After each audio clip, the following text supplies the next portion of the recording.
Like, this is a pretty interesting fact, though. Like, I don't know if I can call him the father of cheating after saying this, but I might as well just tell you. So, Thomas Edison taught his second wife Morse code so that they could communicate secretly by tapping into each other's hands when family was around. And to be quite honest, I don't know whether I should call him the father of cheating at this point, or if I can just call him, like, the father of going behind someone else's back at this point. Because, like, this was even before the era of, like, screenshots and WhatsApp messages and private messages and Snapchats and nudes and shit. Like, this man was way ahead of his time. Although, if anything, I feel as though he should be classified in history as quite literally the most clever opportunist that has ever lived. And I'm not saying this just because of the fact that he might have cheated or, he's not the father of cheating and shit.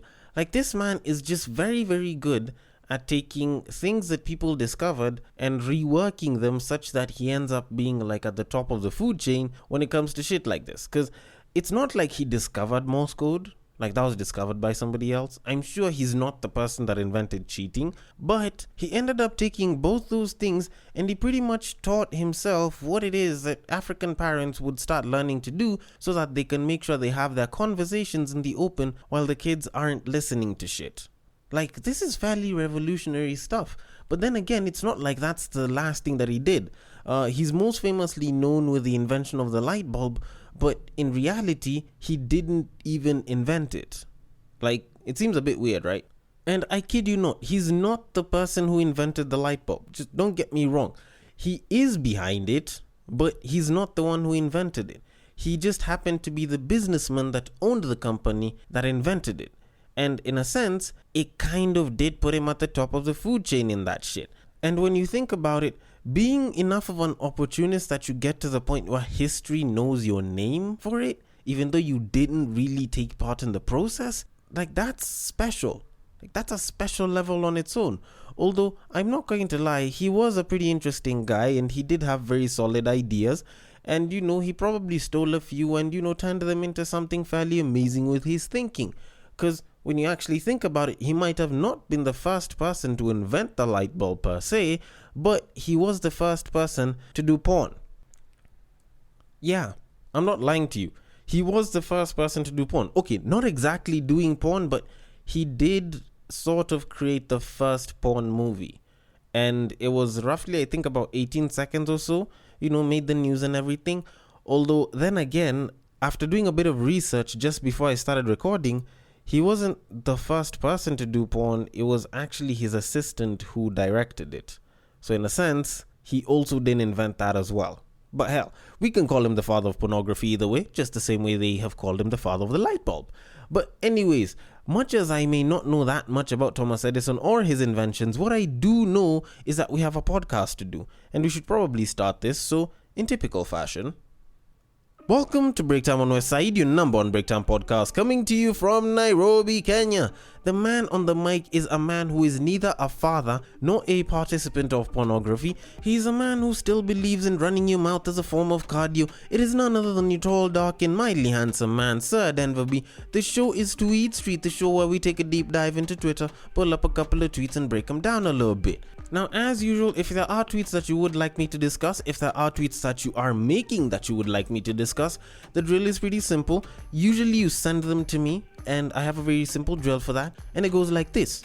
You see that tweet, you like that tweet, you want us to discuss that tweet, you send that tweet. You send it to the DMs of @BagakaTheD, which happens to be my personal Twitter handle. On Facebook, you can send it to the Facebook page @Breaktime on Westside, and on Instagram, you can send it to @Breaktime on Westside. Slide into the DMs there. The DMs are always open, and I will take it and handle it accordingly.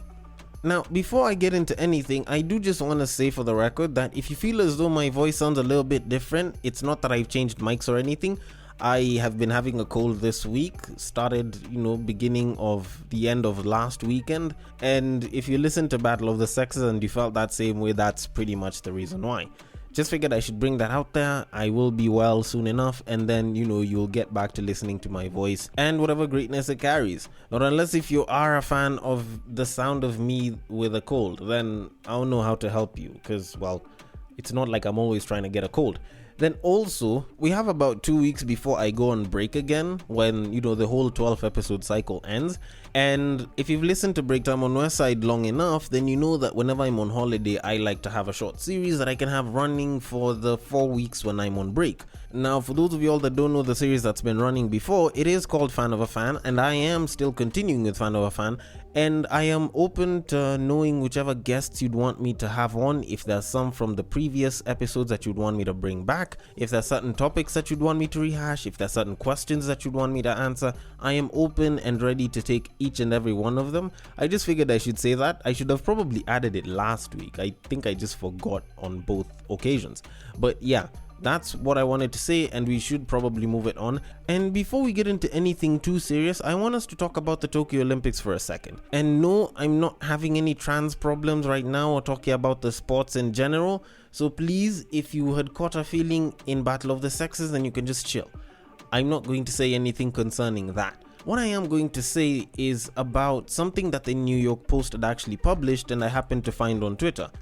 And if anything, it actually paints Tokyo and, Japan in general as one of those places where people like to innovate, because Japan is a place in the world where people like to invent things. Because I know that the guy with the highest number of patents in the world should be from Japan, if I'm not wrong. Also, they have this pillow that'll hold you while you're up at night. They have the robots that'll, be your friend and shit. They have these super advanced toilets that'll have the whole hands-free cleaning features and shit. And also, if I'm not wrong, I think they have sex bots that'll actually talk to you. But that aside, like, I know that they've invented a ton of things, and I think this should have probably been the highlight of the Tokyo Olympics instead of whatever it is that, they are doing with the trans people. So apparently, they developed beds made out of cardboard for the Olympics. Kid you not, they made cardboard beds that the New York Post was referring to as anti-sex. And the reasoning behind it was they did not want a lot of these athletes who had COVID to go and sleep with other people who didn't have COVID and spread the COVID around. Because even though the Tokyo Olympics is going on, well, we can't exactly forget the pandemic that has brought a lot of standstill to the world. And COVID, just like love, is blind. It won't see an athlete and say, you know what, I want him to represent Bolivia and help them win. Or, I want the USA to make sure they get 0 medals or some shit. No, it'll just infect whoever it is that it can. And apparently this was why they invented the cardboard bed. So, you try banging, it collapses and it goes down, and then all of a sudden it's like, nothing can happen. Except that the only problem with this is most of this is absolute bullshit. And I'm talking about the article in itself, not the cardboard beds. The cardboard beds do exist. The reason why I'm saying that this is bullshit is because, first of all, the Japanese aren't dumb people.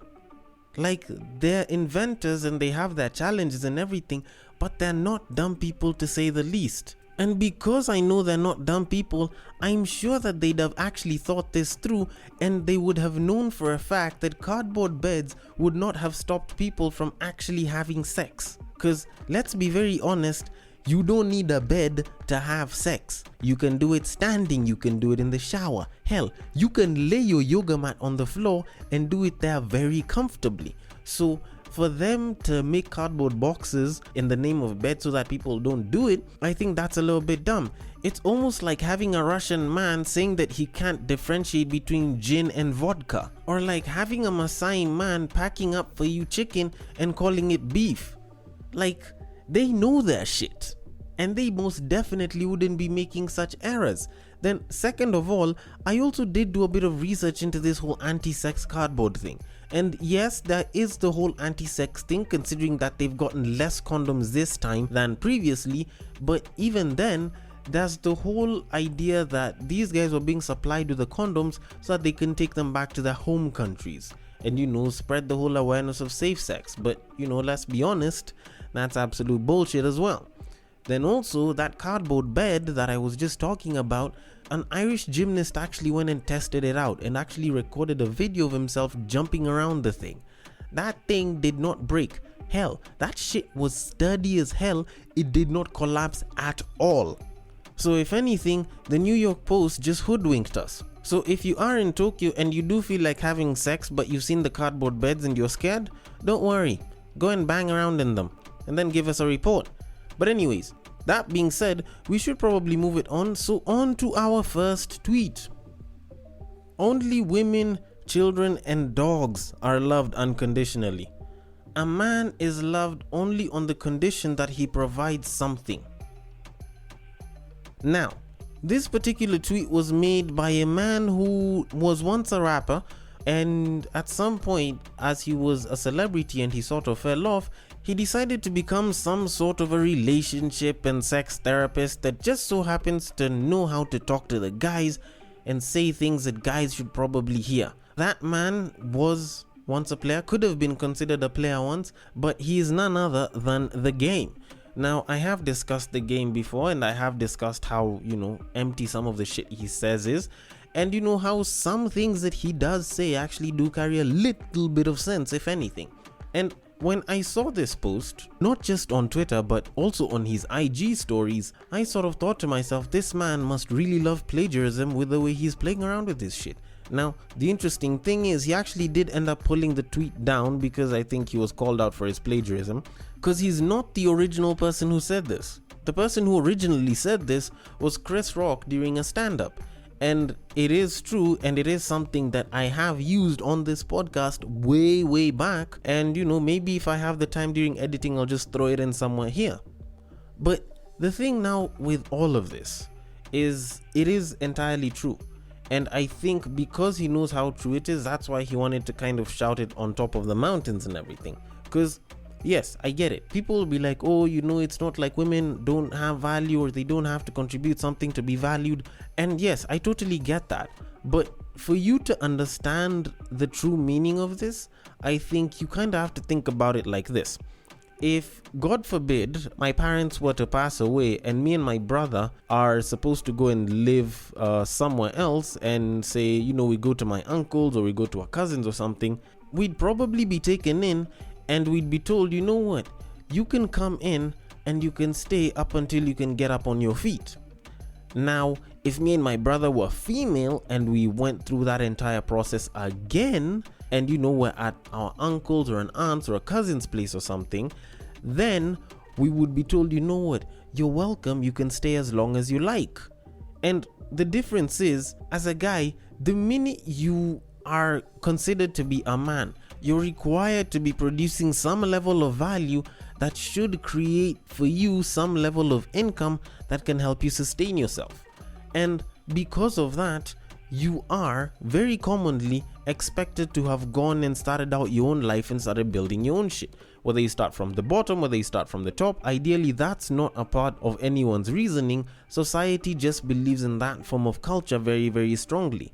And because of such, that's why you will find that you are loved on the condition that you provide. Which is why you will find that for a husband, one of the worst nightmares is being the one who is unable to provide for the family. Like, being at a position where you're unable to provide for your family, that's probably one of the worst nightmares for just about every single married man that's out there. And I can totally get that. I'm not saying that women aren't valued or that women don't come in and create some level of income and should move out and build that shit. No, I'm not saying that. I'm just saying for guys, it's almost like a duty that is imparted on us by culture and, upbringing and shit. That being said, we should probably move it on. So on to the next tweet. I was once told by a babe, "You'll have to work to get to me. I'm not like the other girls."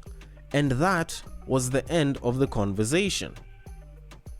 Okay, just to kind of clear things up here, I was reading the tweet with that accent, not necessarily saying that that tweet was written in that accent. I don't know how people would have a tweet written in a certain accent.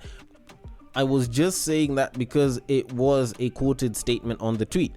But anyways, that being said, let me try and break it down.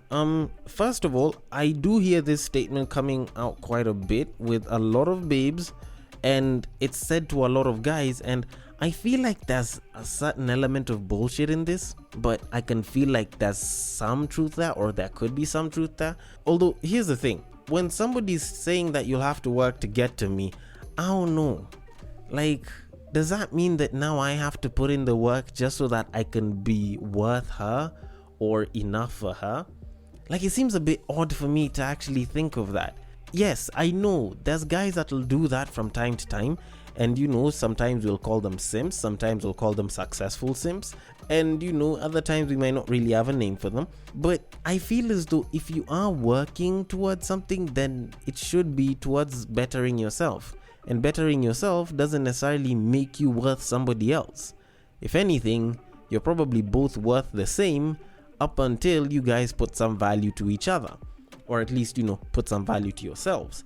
And also, here's the thing, I don't know if it's just me who usually goes through this, or maybe it's the other guys. I don't know, probably the fellas can admit to whether this is true or false, but it's like every single babe that usually says I'm not like the other girls is usually like the other girls.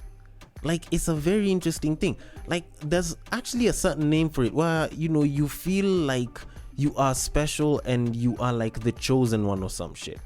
Maybe if you know the name, you can probably drop it in the comments on Castbox or whichever app you're using, or you can just send it to me on IG. But every single time a babe comes up to me, and as they're talking starts to talk about how they're not like other girls, I usually kind of switch off, because I know that they're typically like every other girl. And I'm not saying this because I feel like I'm special or I know how every girl behaves. No, I just feel as though there's certain generic ways that certain babes who usually say that usually behave. Now, am I saying that I'm special? Yeah, I think I am. I personally do think that I am special and I am unique in my own way. But will you catch me busy telling somebody that I'm not like other guys? Ooh, no, because I don't know, like there's a ton of guys that probably behave the same way I do on a social level. So if anything, I feel like I'm probably just like every other guy. So I don't know. Even as I talk about this right now, I feel like there's a lot of BS in this statement alone, because when you think about it, if I do actually put in the work and I get to a position where you feel like I am worth you as a person, with all of your ego and everything, provided you can or can't provide some things, I probably will be at a much higher level than you probably are. Just saying. Because usually women are hypergamous and they will go for what is higher than where they are. So technically for me as a guy, being in the position where you feel like I'm at your level, then it means that I might not necessarily be on your level, but I might be much higher. And if I'm much higher, then I can probably go for babes that are at a much higher level, or pretty much just more babes that are on your level. So if there's a babe that does feel this way, then they've probably shot themselves in the foot by actually recommending this to the guy. But anyways, that being said, we should probably move it on to our final tweet. So on to the last tweet. A man goes to your family, respectfully pays your dowry before bringing you into his sanctum. He also changes his life to make you comfortable and provides for your needs. But you won't wake up at 5 a.m. to make him breakfast? Leave him and back to your village and sleep all day. Okay, now I can get why if I agree to this it'll anger some people, and if I disagree with this, then it just won't be me, because I'm speaking on behalf of the guys here and I totally agree on this. But here's the thing, when you look at the whole thing that she's mentioned, it's a very cultural way to look at marriage. And I feel as though there's a lot of women today that do not want to look at marriage that way, that do not look forward to such things. And some of them have even turned down the idea of marriage based off of this definition of marriage, because they're saying they do not want to be sold for goats or cows just to be someone else's helper and have to wake up at 5 a.m. to cook for him, or stay up late and take care of him, and yet she has her own life to go and build. And I can totally understand why they'd say that, which is why I'm just gonna come out to say that a lot of people get this shit wrong. Now, you will find that yes, a man will go to your family respectfully and pay the dowry to bring you into his sanctum. But here's the thing, dowry isn't a one-time payment, and the problem is a lot of people treat dowry like it's some form of a slave trade. Yet it isn't. at the very least, it's actually a token of appreciation, which is why in a lot of cultures, you will find that the idea of paying dowry once isn't really that. Dowry is something that is consistently paid. Like, I can remember when we were kids, there was a friend of mine that used to tell me that her dad would always go to like the mom's side of the family's village and go to the maternal grandmother and grandfathers and always carry something, I think, every 5 years or so. And I think that's probably the more accurate representation of dowry, because if you bring it all at once, then it's actually considered to be some form of disrespect. Then, to skip over the making himself comfortable bit because of time, there's the whole, not wanting to wake up at 5 a.m. and make him breakfast.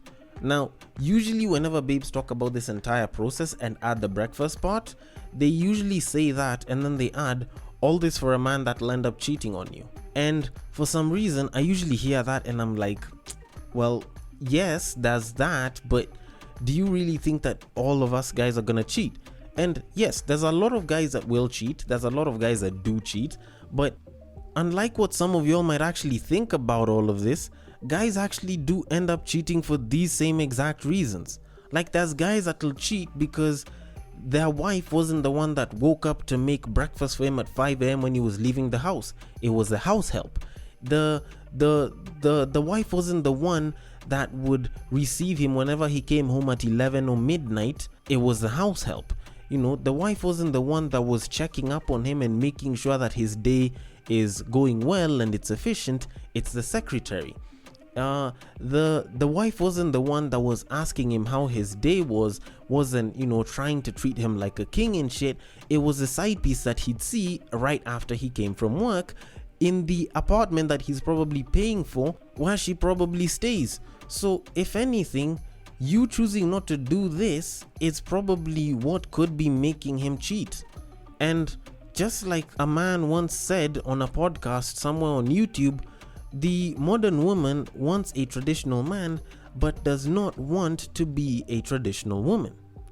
But anyways, I could be pretty wrong about this and I want to know your thoughts on this. The DMs are always open. On Twitter it is at BagakaTheD, which is my personal Twitter handle. On Facebook it is at Breaktime on Westside. You can slide into the page there and drop your thoughts and comments. And on Instagram it is at Breaktime on Westside, and you can go and slide your DMs right there. Thank you so much for listening all the way till the end, and if you are listening through Castbox, feel free to drop your thoughts and comments below and I will attend to them accordingly, and I will catch you guys on the next break.